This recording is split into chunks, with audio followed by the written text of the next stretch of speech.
Welcome to our channel. Today we how to install TaxAct for entering carryovers and credits correctly step by step clearly. To install TaxAct, start by visiting the official TaxAct website. Once on the website, locate the download button prominently displayed on the homepage. Click the download button to initiate the download of the TaxAct software.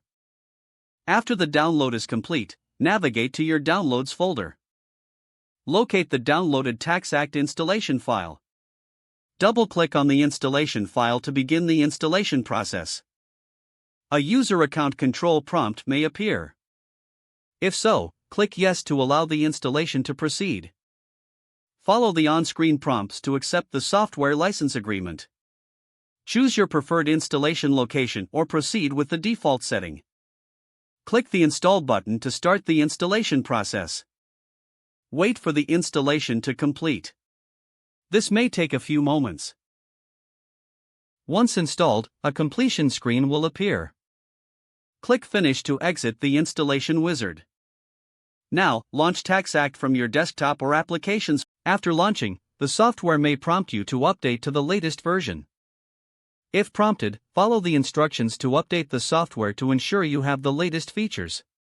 Once updated, you can start entering your information. To enter carryovers and credits, navigate to the relevant sections in the program.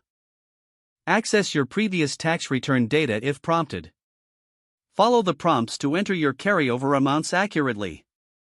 Carefully review each entry for correctness to ensure all necessary information is included. After entering the carryovers and credits, proceed to the next section to complete your tax return. Save your progress periodically to avoid losing any data. Once you have completed all necessary sections, review your completed return for any errors. If everything looks good, you're ready to finalize and submit your tax returns.